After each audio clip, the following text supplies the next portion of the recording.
Hold on, let me get this.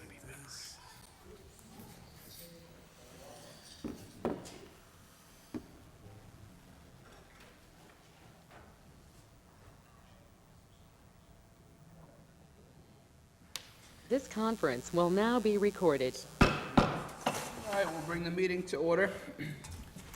This open meeting of the Town of Auburn Select Board is being conducted both in person and remotely, consistent with Chapter 107 of the Acts of 2022, which suspends the requirement of the open meeting law to have all meetings in a publicly accessible physical location. Further, all members of public bodies are allowed to participate remotely as long as reasonable public access is afforded so that the public can follow along with the deliberations of the meeting. For the public to join the meeting remotely by telephone, you can dial 1-408-650-3123 using access code 235-235-861. Or the public can join via computer at www.global.gotomeeting.com/join/235-235-861. All supporting materials that have been provided to the members of this body are available on the town's website. The public is encouraged to follow along.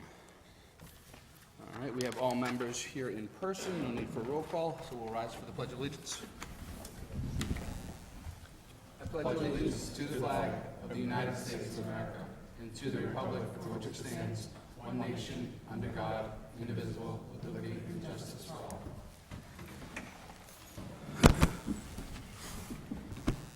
Okay, there were no public comment sign up?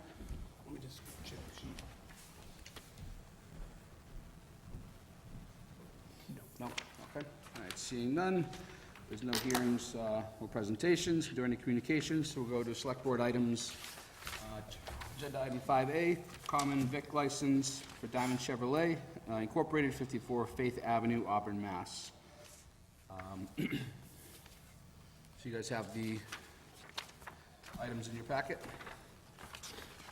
Any questions of the board members? Or do we have anyone presenting, excuse me? Sure, you can have that seat right there if you want.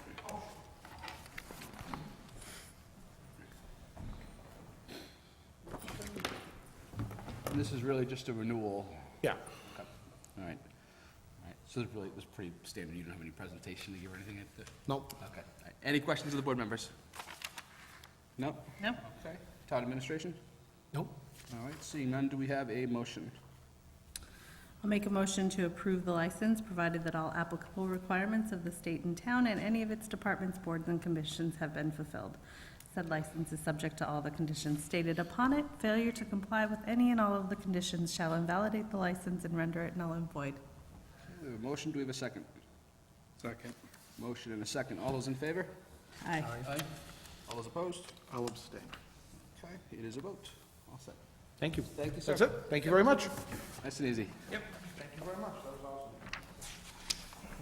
Okay, and we have agenda item 5B, the seasonal open air license on town property for the Boy Scout Troop 101 yard sale at the library.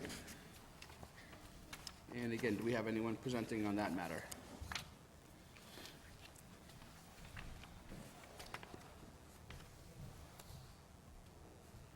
How are you? Good evening. Good evening. If you could just give your name and address for the record. My name is Andy Roy, and it's 106 Tinker Hill Road in Auburn. And this is for the annual yard sale? Yes. Okay. And do we have any questions of the members? Okay. Town administration? Mr. Chairman, I reviewed the comments of the DCG, and I have no issue with the application. Excellent. And with that, do we have a motion? I will make a motion to approve the license, provided that all the applicable requirements of the state and town and any of its departments, boards, and commissions have been fulfilled. Said license is subject to all the conditions stated upon it. Failure to comply with any and all of the conditions shall invalidate their license and render it null and void, with the conditions recommended by the DCG to be placed on the license. Second. And a second. All those in favor? Aye. Aye. It is a vote. And I would also like to make a motion to waive the fee for the open air license. I'll second. motion and a second. All those in favor? Aye. Aye. It is a vote. That is it. Thank you so much. I appreciate your time. Thank you. Thank you. Okay. Toast the roasters. All right. On to agenda item 5C, we have the transient vendor license for the Toasted Roasters Incorporated. And again, do we have a presenter?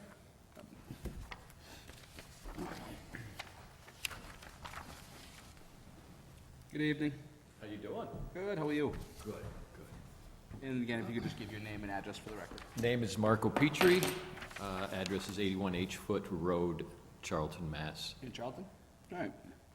All right, and what is this license for? So, I have a coffee trailer. I'm basically a rolling coffee shop. We're coffee roasters, started several years ago roasting coffee, and during COVID, we wanted to do like a standalone brick and mortar, but it was very difficult to get anybody to return calls on properties. Decided to build a big trailer. And ends up, it's better equipped than most coffee shops. So it's very big, and we do handcrafted coffees, iced lattes. We do a frozen latte. We have lemonade slush, boba slush, hot chocolates, hot tea, cold tea. And if you can imagine a drink, we'll make it for you, Excellent. if it takes coffee. We roast all the coffee fresh for the events too, so Nice. it's always fresh, always handmade. All right. Any questions from the board members? Mr. Carpenter? Just two. What is your route and what are the hours you're going to operate? That I don't know, that's based on events. Okay, so we get contacted if we can do, we do corporate events, we do festivals, farmers markets, things like that. This is really our first full year, so we're basically trying to get into all the towns. Visibility is key for us, so getting into locations. We've been contacted by several places that do cars and coffees. Cars and coffee, and most people have to bring their coffee. We were doing cars and coffee in Spencer at an event there. A gentleman had started up, and now we got approached by, High Octane, I think they're called. They were asking if we possibly could do some events for them. So in order to do so, I can't promise anybody anything until, Without the approval. without the approvals and stuff, so. I'm going to abstain or recuse myself just for appearances, in case there's any conflict, so. Okay. All right, did you have a follow-up question, Mr. Carpenter? No, it's unusual to do it this way, so we'll just have to make sure that we condition the license appropriately. Okay. All right. All right, any, I just ask a question, doing it what way? Is it something I'm doing, or is it No. your procedure? Typically, people are going around town on a daily basis. You're setting this up more as a catering type of Right, we're enterprise, so by it's very event. different. So Yeah. it's a little different. Not saying that's bad. I'm just Okay, saying I it's- just- Customarily, we do set hours, we do set, routes, Oh, things like that are oh, all yeah, part of so I'm mobile, but it takes hours to set up and hours to tear down. So it's not like I could just show up someplace, start selling coffee, and then move to the next. It's just not possible, Lars. So we basically try to do large events because of the size of the trailer. Interesting. Very good. and any questions from town administration? No. No? All right, seeing that's, do we have a motion? I will make a motion to approve the license, provided that all applicable requirements of the state and town and any of its departments, boards, and commissions have been fulfilled. Said license is subject to all of the conditions stated upon it. Failure to comply with any and all of the conditions shall invalidate the license and render it null and void, with the conditions recommended by the DCG to be placed on the license. Okay, we have a motion. Do we have a second? Make a second for discussion. Okay, motion and a second. Further discussion, Mr. Carpenter? I would just ask that we define what it means by determined by event. So how is the town going to license this? We're giving him a transient license. Is he going to need additional licenses from, he's going to different events, they're having different hours. It's just, as I say, it's not something that we've done before, so I'm just trying to make sure that we're not having people out all hours of the night. Not that that's probably gonna happen, but, Right, so Anytime I do an event, I'm supposed to notify the Board of Health where I'm going to be and what hours I will be operating. That's basically all that I know through the Board of Health so far. I still have to do the whole Board of Health Inspections and approval stuff. and everything after this. So, Mrs. Ruffley, would you just amend your motion to include that for hours, he will contact Board of Health? Sure. So I'm going to amend my motion to include that for hours of operation, he will contact the Board of Health. Excellent. Amended motion, do we have a second? Second. All right, motion and a second, all those in favor? Aye. Aye. All those opposed? One abstention. It is a vote. Thank you, All sir. right, thank you. All right, moving on to agenda item 5D, we have vote on the 2023 secondhand junk annual license renewal. And do we have anyone presenting on that matter? Okay. We do have the items in our packets. Do we have any questions of the board members?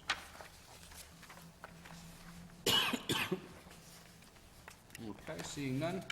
Town administration? Mr. Chairman, the only item of concern that I was focused on was any issues that may have been raised by the police department, but they have no problem with the application. Okay, excellent. And do we have a motion? I'll make a motion to approve the license renewals, provided that all applicable requirements of the state and town and any of its departments, boards, and commissions have been fulfilled. Said licenses are subject to the conditions stated upon them. Failure to comply with any and all of the conditions shall invalidate the licenses and render them null and void, and that the conditions recommended by the DCG be placed upon the licenses. Motion, do we have a second? Second. Motion and a second. All those in favor? Aye. Aye. It is a vote. All right. 5E, we have the vote on Board of Registrars appointments. And again, you have in the packets the letter from our town clerk. Mr. Chairman, I would make a motion that we appoint Emma Lee Martin to the vacancy. I'll second. Okay, motion and a second. All those in favor? Aye. Aye.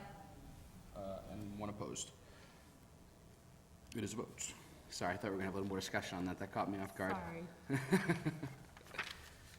Well, we can have discussion if you'd like, Mr. Chairman. No, that's fine. I honestly have no objections against Ms. Martin. I had preferred Ms. Weigel myself, but again, I had no opposition to any of those candidates. All right, and moving on to gift acceptances, we have a donation of goods. That is a 1999 Toyota Camry, approximate value of $1372. Motion to accept with gratitude and that a letter be prepared for the chair's signature. Okay, I'll second. motion and a second. All those in favor? Aye. Aye. It is a vote. Okay, no proclamations or recognitions. So moving on to the development agreement on Perry Place with a possible potential vote. So, Mr. Carpenter, did you have time to review the agreement further? Do you have any questions, comments, concerns? No? Okay, So, Mr. Chairman, we did provide the comments of Mr. Carpenter. We had a lengthy discussion relative to his concerns. And given that, we wanted to present it to the entire board to find out if they would like us to pursue additional conversations with the developer. But it would require a vote of the board to do so. Also, Mr. Gregory Woods is here from the Auburn Water District. He kindly attended tonight to answer any questions relative to the water line issue that was raised by the board over the last several meetings. And so if any further questions are required to be answered relative to that, he's here to give us some assistance. would Mr. Wood be able to give us a summary of that? Sure. Good evening. Greg Woods, Auburn Water District. Your question again? Just with that water connection, is it the department's, is that a need of the department that's going forward? Yes. It's been presented to us a few different ways. We've heard differing opinions, so I'm glad you're here to Will Yeah. you answer that? The Water District has been investigating redundancy and resiliency for our system for over 8 years. We've had 8 grants with the DEP to study additional sources, alternate sources, and the progression of that has been over the years that ultimately an interconnection with the city of Worcester is our best option. So we have been moving forward with that, with permitting with the state, agreements with Worcester City. So ultimately, we are going to be having this interconnection for redundancy purpose. This project cost roughly $2.2 million based on estimates from over a year ago. The reserve project, 40B in Western Auburn, came up, which kind of pushed the project forward.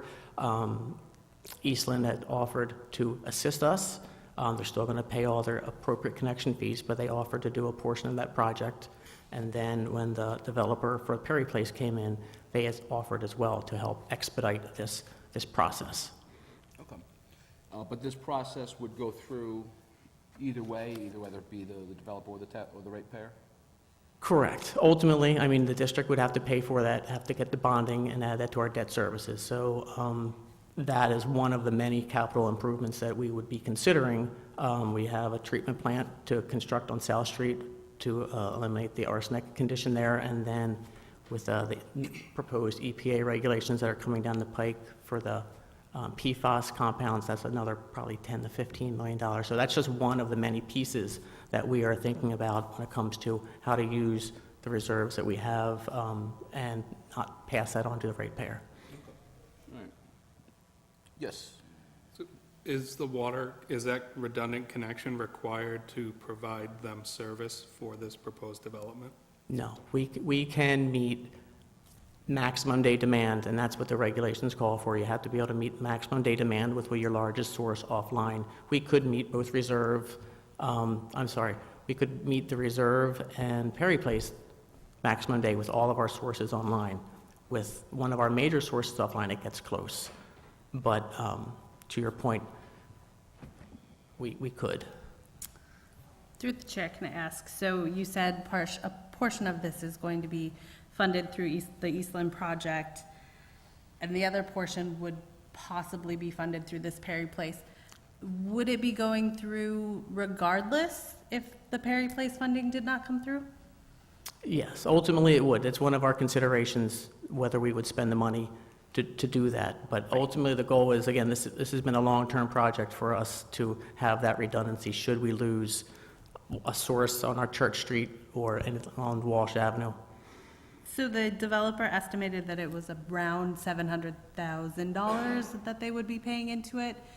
So that would fall on the district, correct? Otherwise, To we would be cover it? paying for that, correct? Okay. Correct. And the district covers about 90% of Auburn? That's correct. Okay. Any further? I also like to comment, based upon the discussion I had with Greg last week, remember that $2.2 million is a year or two old. It could be double that right now, so there has been an escalation of cost that has not been factored into The that. developer agreed to do that portion of the project, not a set amount of money, so that's actually gone up. We had proposals about $500,000 2 years ago to do that aspect, and now it's probably up into the 700s for what the developer's proposing to. Again, it's the project, it's not a dollar amount. Okay, thank you. Okay.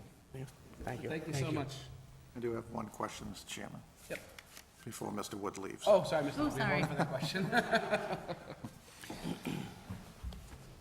So currently, you have a written agreement with the developer, or is this something that is still in negotiation?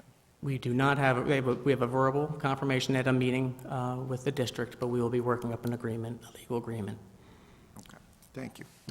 Oh, I'm sorry, can I have a follow-up question? Would that written agreement be the LIP?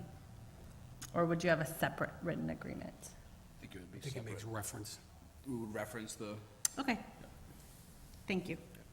Anyone else? I'm good. Well, don't run away too quickly. We might come up with 6 or 7 more, you know how that goes. I do have another one. I apologize. all right, so, Do you need him to come back up? Yeah, through the chair. I mean, so if it covers 90% and it goes to the ratepayer, do we know what that rate to each ratepayer looks like? Oh, that's a good question. So the question was, what would, let's assume we know the cost and there's not inflationary measures impacting it. What is the average ratepayer going to see as an increase? I have not done that analysis on how much a $1 million or $2 million bond, how that would relate to our rates. I've not done that. It's not a flat rate, it's a rate based upon usage. I'm talking about repaying the bond itself, correct. And then the intersection with Worcester, we would be paying the Worcester rate for the water. So that is another, we'd have to adjust our rates as well if we were to use that connection consistently. But the goal is to use that purely for emergency purposes. Redundancy. Correct. I do have one more. So as we're talking about water supply and potentially losing a well, I know it takes quite some time to get a well approved, and it's quite costly. What is the district's plans, if any, to develop new water sources? Because you're making it clear that this redundancy is an emergency access. It's not intended to replace the Church Street. Is that correct? Correct. So we have done a water source analysis, and again, I've been here for 2 years, so this has been a lot of history that precedes me, but we looked at, part of our grant was to look at the Silver Street wells. We had put some test wells in there, did a long duration pump test and water quality, and based on the results of those tests, we'd have to build a treatment plant there, a fairly large treatment plant, and as well as purchase the Zone 1, which is a 400-foot radius around there. So we have not secured all the land on that. So there is a cost associated with that. The interconnection with Worcester was one option, and then the other option was to put one large plant for the Church Street wells to treat all 3 of those wells and bring down the sodium and chloride and make that one large source. It doesn't necessarily eliminate any of the danger of contamination based on the pike, but that was one of the 3 parameters that they looked at from a source perspective. I just have probably 2 more. So in that we're talking about an emergency redundancy, how long would this emergency supply last? Or what would the contract terms be for something like that? Because we're using this in an emergency. We're not intending this to replace water supply. We're just, hey, something really bad happened, we gotta shut down that well, we need this for, so we're terming it an emergency. So how long are we talking about would you have access to the emergency redundancy? And would there be an increase in cost to the ratepayer? Because Worcester Water, they may want to, just like if we were selling it to them, we might want to say, well, we need a little extra on top just because of you're using our water, and if we have an emergency now, we have less to address that. We are in the process of working on our written agreement with the City of Worcester, and we would be a consecutive system, just like Holden and Paxton and the other communities around Worcester. We have approval from the state for a set amount of water per day, and Worcester has agreed to sell that to us. We haven't actually put together the mutual agreement between the 2 communities, but technically we are permitted from the state to have a finite amount of volume per day indefinitely. They did that analysis through the whole permitting process to determine that we are not going to impact Worcester's supply.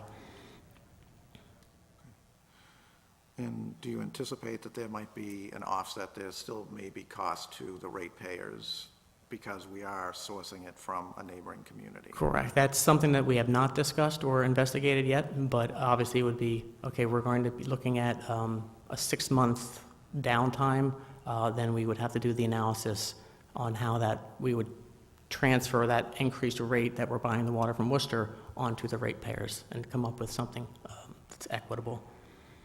Thank you. I think that's it. Good. Thank you. Thank you, sir. All right, so,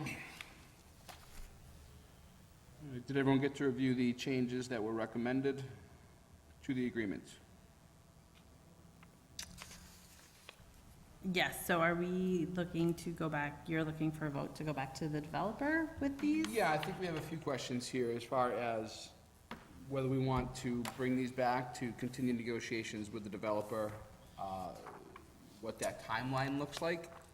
Yep. Do we want to set this off till, not next meeting, the meeting thereafter?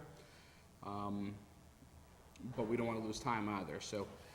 Can I ask just a question for my clarification? For the amendment of section D, the annual contribution, where it lists the percentage, like occupied buildings, that's just when they apply for the occupancy permit, correct? It does not reflect a fully occupied building? I think that point was really lost. Again, I thought we talked about in the last meeting, it was the issuance of an occupancy permit. And I'll be Right. the first to admit that was my intent, that was all parties' intent in the room.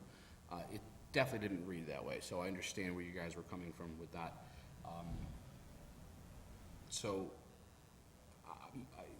Ed, are you?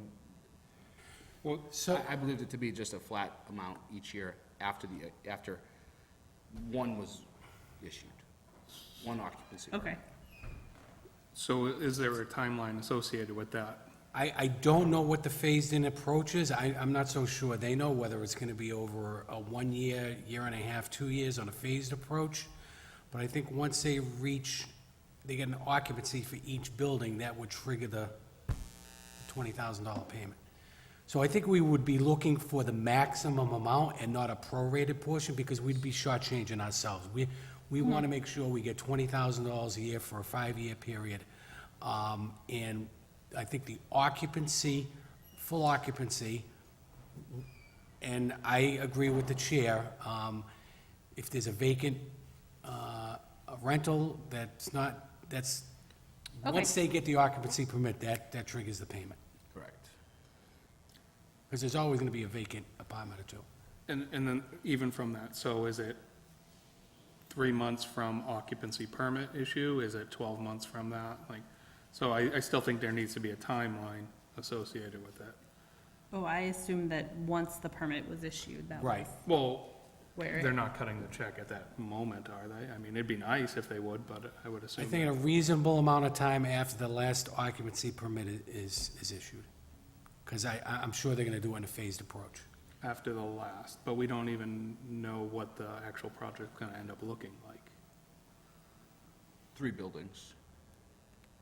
That's what they're requesting, but again, it goes before other Well, boards. we don't know what the final outcome is gonna be until it goes And through. that's why, like, I hate having it based on each one, but is there a way, like, you can, so if it's $100,000 over the 5 years, is there a way to prorate it per the building? Like, if you do one building, you pay. So, again, I don't know what the answer is. Again, I think we'd be shortchanging ourselves. My intent, and again, Ed, let me know if you disagree, was once one occupancy permit issues, one building is ready, the occupancy permit is issued, that becomes due. Then we could talk about a reasonable time thereafter. Maybe we call that 30 days, maybe we call that 60 days for payment. I think that would be fine to have in the contract, but as far as breaking up building by building, that was never the intent. That wasn't discussed either, so. So it's your understanding that when they get their first occupancy permit, you're going to get a payment, or the town is going to get a payment. So I would just say that that needs to read that way. And Yeah. whatever a reasonable time, I know that that's legal terminology, but what's reasonable for one person, what's reasonable for another is very different, and I don't. We could want say this to be- 45 days after the occupancy permit is issued. I like that number. It'd be even better if it was 20 days, but. I also have a question on the sidewalks. I would like to defer to whatever the fire department wants. So if they want the extra 3 feet, 5 feet, whatever, I don't know how big a sidewalk is, as space for their ability to turn around, I think I would prefer that than requiring a sidewalk. Understood, but there is a 40-foot right-of-way, and the reality is, we're going to be putting, as a community, if this is approved by the ZBA, well over 1,000 cars on a road that doesn't work. We have to think about all pedestrian, all types of traffic. And in fact, we even have a policy called Complete Streets that was put into place in 2018. which talks about these things. So maybe we can't get a bike lane, but maybe we can get a sidewalk. And my understanding is it's 5 feet, it's on one side. The residents should be able to walk on their street without having to be concerned about somebody taking them out. And again, we're going from what is a country road to a very busy secondary road now. And you don't know how many other people might be coming in from the adjacent roads. You know, And these sidewalks, I guess I understand that point. When I first saw that, I had concerns about, well, we're just putting a sidewalk out to Auburn Street off to a 290 on-ramp. But, you know, I think we're to a place where we all had concerns about this project, which didn't seem safe. But you're really talking about just for walking in amongst that neighborhood itself. exactly. Okay. I mean, we can't prevent them from crossing Auburn Street, and we certainly have students who cross that street. Every day. We have people running on that street every day. So we can't say it's okay for the students, and it's not okay for the residents who abut the road to cross the street. I personally don't know that I would try to do it, but I can certainly understand at certain times of the day, they may want to walk. And again, it's adjacent to the village district. We're trying to get people out of their cars and into these areas. So, I mean, the residents who live there now may think this is a crazy idea. I don't know. I'm just trying to think going forward. We don't know what the residents of the future are going to want. But just for their general safety, traversing their street, they shouldn't be in the roadway. There should be a sidewalk. That's fine.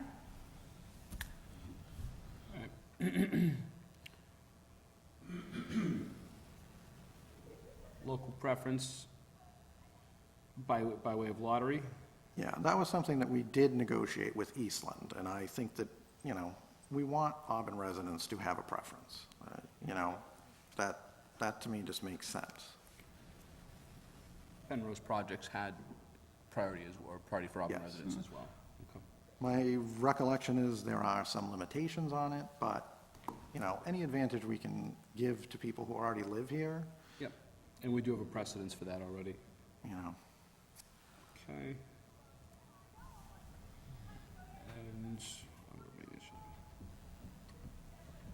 in regard to the betterments and ongoing road maintenance, that's just in regard to Perry Place, correct? I would say if they're improving the road, they own the road. It's a private road. These residents didn't ask for anybody to widen their road. They're happy with their road. But specifically, that wouldn't carry on to Perry Street, That's up to the board. That would be my preference. that it do. That would be my preference, because they're going to be making improvements there. So again, I don't think the residents have asked for this development. They shouldn't be expected to support something they haven't asked for. Mr. Chairman, I think any improvements to Perry Street are going to be done in accordance with the feedback from our DPW director, and that would be, any public way would be our Would be your responsibility to maintain. responsibility. That's, But the initial cost would be worked out with the DPW director. okay. Well, then, if we're going to do it that way, then I would suggest that we ask them for some money to be set aside to maintain it. I know they think roads last for 30 years. I've yet to be on a road that lasts 30 years. Be set aside. Dedicated for future road maintenance on Perry Street and Pearl? Absolutely. That general area. Again, we're mitigating the residents or the expense to the taxpayer. Does the existing pavement go all the way to Perry Street and stop at Perry Place? I've driven it. I think it goes all the way to the end, which is Mr. Largess's property. Pavement doesn't go that far. No, I it's think a it stops dirt road. before the condos, and that's why gotcha, I'm not okay. sure where Perry Place meets Perry Street. Just after Pearl Street, you know what, I don't want to, Ms. Paquin, do you want to? I'll bring the expert up. Yeah. Good evening. Good evening. So, Perry Street ends right at Pearl, and then it continues on past Pearl as Perry Place. And portions of Perry Place are paved, but there's a large amount of asphalt that's gone, and And the paved portion of Perry Street, they would be paving onto Perry Street, is that correct? yes, A it's little bit? about 200 feet. There's a small portion that, that's, I don't know if it's just water damage or it's visibly in worse shape than the rest of the road. Okay. And their paving portion stops short of any driveways, so as Correct. to avoid any kind of regrading and whatnot. Absolutely. Excellent. Thank you. Thank you. Thank you. Okay. Reference agreements, walking trails.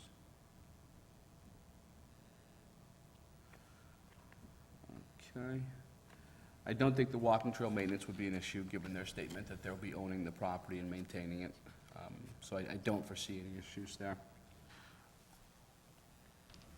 I would say that you do want that. We do. Oh, yeah, no, not an objection, just saying I don't think there'd be any pushback there.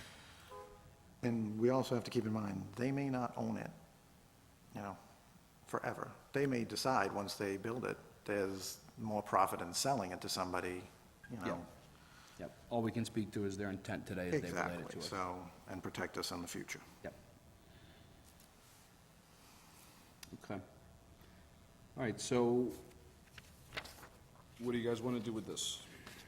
And is there any further items you want to have added to this list? No, just the general, you know, any improvements on these roadways, you know, they have to meet stormwater requirements. I would think that that's already in there, but just to reiterate it, that we want to make sure, my understanding is they don't have a lot of drainage over there. So if they're going to make improvements to the road, it would make sense that they take responsibility as they would for stormwater issues. Yeah, I think that's really baked into the process. My understanding is that, you know, stormwater calculations, drainage for sewerage does not skate around the 40B, the comprehensive 40B permit. I would just like it in there, just as extra insurance. Okay. If Just give me the- There's no objection. I'm not gonna hold you word for word, just state again though? I would just make it so that it is whatever the verbiage we need from the town, that it is, that any improvements meet stormwater, and any improvements that are needed to the stormwater is borne by the developer. Mr. Chairman, can I ask one question of a DPW director? Yeah. Joanna, with the request that's before the board tonight, relative to the sidewalks on Perry Street and Pearl Street, that also has to meet any stormwater regulations too. Does that require any installation of any catch basins along the road? So I'm not really sure what the intent would be. Is it the intent that the sidewalk is installed along Perry Place, Perry Street and Pearl, or? That's what it's Yes. appearing to be right now. Yes. Okay, so the installation of sidewalks makes it much more complicated with respect to stormwater, because now you're trapping that water within the gutter line. So you would have to install catch basins and infrastructure to capture that and you know, Discharge? discharge it somewhere else. I'm not really, typically when you have a redevelopment project, right now you're kind of looking at Perry Street, Pearl, and Perry Place as more of a redevelopment project, not a development project. So stormwater standards usually state that if it's a redevelopment project, then you're meeting the stormwater standards to the best extent practicable. So they're not really, they don't really need to adhere to the strict stormwater standards. So I guess I would ask the board to, if you're gonna be putting in stormwater, to clarify, or to state specifically whether it's, you know, just stormwater standards with, you know, and take into account the redevelopment aspect of it, or if you're looking at trying to capture that stormwater and also limit the amount of water that's being discharged. So you're looking at the pre and post drain post flows from both, from all the streets, which would be much more difficult to do just because now you're looking at capturing that water and storing it somewhere and trying to control that discharge. A lot more construction as well in terms of drainage. A lot more construction, a lot more, I mean, for the existing roads, I mean, you don't really have a lot of storage room unless you're going underground, and you don't really want to be putting underground infrastructure, storage underneath the roadways. So I guess my suggestion would be to abide by the stormwater standards, but looking at those streets as redevelopment and not new development. So the standards change whether it be Excellent. redevelopment or development. Right. Follow-up question. Joanna, is that going to translate into cost that may be required for the installation, the reconstruction of the road, the repaving of the road in some cases? Oh, absolutely. Because, I mean, now if you have sidewalks, then, I can't give you exact numbers, but typically, in the past, we would say that paving a road would be, let's say, $40 per foot, but if you have sidewalks, now you're up to like 60. The prices now have escalated, but I just wanted to kind of show an order of magnitude. So the cost for reconstructing the road is going to be escalated in addition to the stormwater infrastructure. Now you have more pipes to clean. It's always, the roads that we have, country drainage, where it's going off to the side, you have the water, it's not being trapped inside within the roadway. It's getting discharged into pervious surfaces. It gets, it percolates back into the ground. You have groundwater recharge. It's a lot easier to handle, and it's treated by the microorganisms and the soils and everything else. Once you have a more structured stormwater infrastructure, now you have the pipes, the catch basins, everything else, and all those pollutants are going to need to be treated. Okay. All right, so Mr. Carpenter, would you agree with that? That it needs to meet the stormwater requirements as a redevelopment project insofar as Perry Street and Pearl Street are concerned? She's the one with the engineering.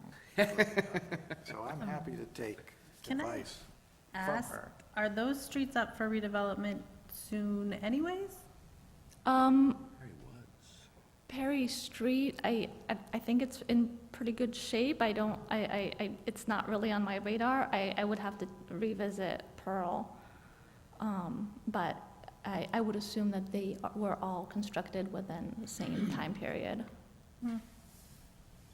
But we do have to keep in mind that construction vehicles are going to be going over these roads, Yeah.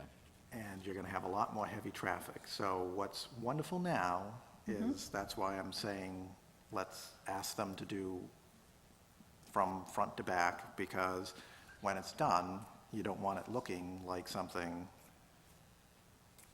that none of us want to drive on. So, no, the redevelopment standard for Perry Place, Perry Street and Pearl Street is fine, if that makes it easier, and obviously less of a trauma to the abutting neighbors. Obviously I want to be cognizant of that. Okay. All right, and lastly, for the waterline verbiage? Yeah, my general question was, how did that end up in our agreement? And maybe it was based on Blaker Street. I don't object to it being in there. I just, again, we have two different organizations. We're responsible for the town side. They're responsible for the water side. So I just don't want to see items that taxpayers might have to pay for not get included. Yep. If I think we're your not. question earlier to Mr. Wood kind of, you highlighted that fact too. So it is tough to reconcile where it's going to be possibly in an agreement with the water department But honestly, it was an open meeting that the developer had offered it, and that's where it came from. I myself, and I know we've had some disagreement on the matter, but I saw it as a benefit to lower ratepayers' costs. So there's certainly a question of jurisdiction of it even being in the agreement. I recognize that point, but I myself at least felt it didn't hurt. I don't know if town administration feels the same. So it's very clear that the agreement does recognize that as its own entity, and that the decisions would have to come from the Auburn Water District. I think evidence of that agreement should be presented to the town. So, you know, and I don't see where it ties the hands of the town in terms of any cost to its residents by having it in there. But if Mr. Woods feels as though they can execute an agreement and provide a copy of that agreement to us, we can make some reference to that once an agreement is made, it would be a copy that would be provided to the town. My concern is I don't want those dollars being considered mitigation on the town side. So I think it's wonderful, and I'm certainly willing to support the water district. It does have a indirect benefit from our responsibilities, but obviously we all need water. So we certainly want to help them in any way we can. I just want to be clear that I don't want them then saying, well, we went to the water district, we said we're going to do 700. Well, our budget is whatever their budget is, which I'm sure they're not going to just show it to us. That was my concern from that area, that we're not crowding out other items. And again, my concern is principally the neighborhood, which is, you know, going to go through a tremendous transformation if this passes through the ZBA and the state processes. So, and I'm also acknowledging that the ZBA may think that all of this is hooey, but so now we need to have a dollar amount so that we can do something else. But, you know, I just want to be as clear as possible in the agreement so that we all know, because we don't want to get into a litigation situation down the road. And that's been my other concern. So that's why I brought these matters up, to strengthen it, not necessarily to quarrel with what was in it. If I may ask Mr. Woods a question. The agreement, as it relates to item number 2 in our agreement, it does provide water service to 29, 32, and 39.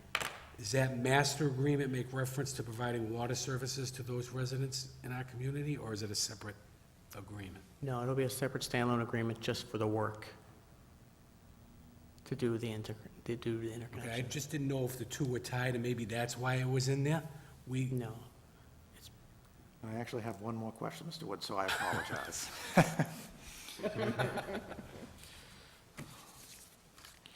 Are there any betterments? Does the water district assess any betterments when a water line goes in, and how are those treated? No, we do not do Okay. betterments. So that was my other concern, that again, the residents might be asked to pay something for something they don't need or don't want at this time. So, thank you.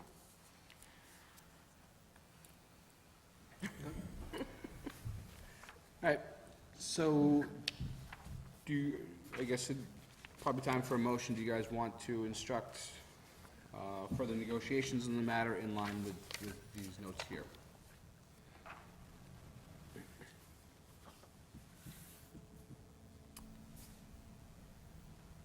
Yeah, I guess I'll make a motion to go back to the developer with these recommendations or negotiations? Negotiating points, does that Negotiating work? points, yeah. I'll second that. All right, motion and a second. All those in favor? Aye. Aye. It is a vote. Okay. And you get all the other notes? I hope. Yeah, I think so, yeah. Well, we can watch the meeting again if, Okay. And then fire department too. I think, Sarah, you wanted fire department too, Yeah, I mean, on the installation. I defer to whatever would be best for that portion of the road. If sidewalks are best for the community, then sidewalks it is. If the fire department really wants that space, then I don't know that I'm the person to make that decision. They have more than enough room, and they can only require 20 feet. So we Okay. have 40 feet, so there's no need to defer. Okay. Moving on to agenda item 8A, that's the, asking the town manager to look into the establishment of an agricultural committee of 7 members to review current bylaws. So, Mr. Dr. Chairman, Menard.